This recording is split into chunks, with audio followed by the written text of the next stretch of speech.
watching Bookmarks, the show about books and people that talk about books. Now, it is widely acknowledged by the religious and rational alike that we are living on a dying world.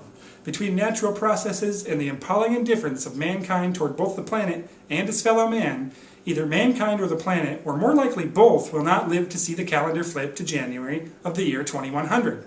The scientific method has brought us to the final throes of moral and social decay.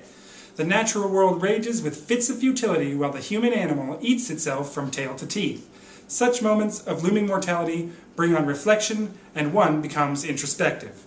In the world of books, this has led to an ever-increasing interest in books about history, new tellings of well-known tales, and new tales that have never been told. Where a market is discovered, you can be certain the opportunist will appear, showing their teeth and speaking with the confidence of a fool. Their arrogance is their only ally, and it leads the gullible to believe in their authority. These self-declared historians are writing history as they see it, rather than how it actually was. As mankind faces the end of days, lies are told to make the path of destruction seem heroic. A happy customer is a good customer, and these opportunist parasites are picking pockets below the decks of a sinking ship. Which brings me to my next guest. He is a former engineer, and he has written a book called Antikythera, the key from the past that unlocks the future. He contests the theory that the planet is on the verge of collapse, and you're not going to believe why. Ladies and gentlemen, please welcome to the show, Mr. Elton Cruz. Mr. Cruz, welcome to the show. It's a pleasure. Let's get right to it, shall we? Doctor. I'm sorry? Dr. Elton Cruz. I'm sorry, my notes don't have anything in there about you being a doctor.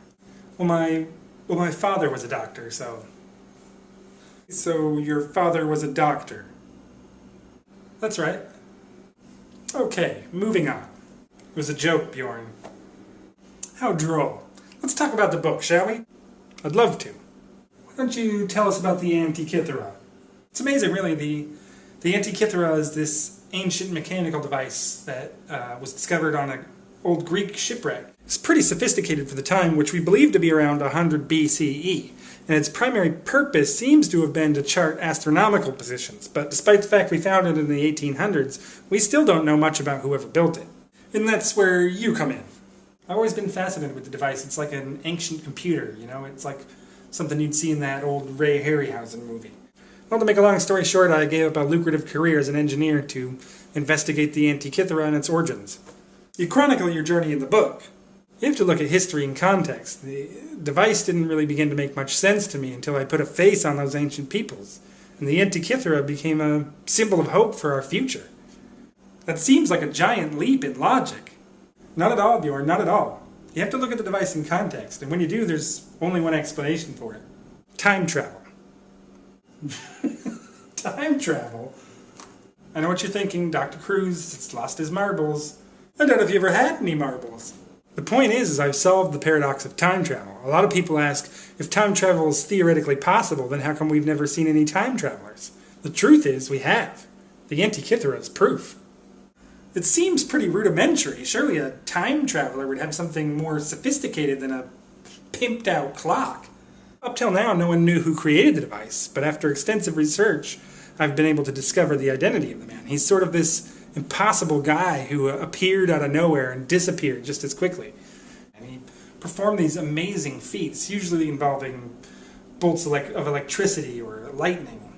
So since some ancient people attributed supernatural qualities to some passing swindler, he must be a time traveler from some distant human future? Next you're going to be telling me Jesus was a time traveler.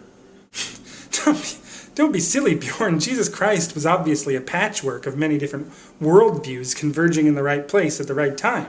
The man who created the Antikythera actually existed. The proof is in the device. But why must he be a time traveler?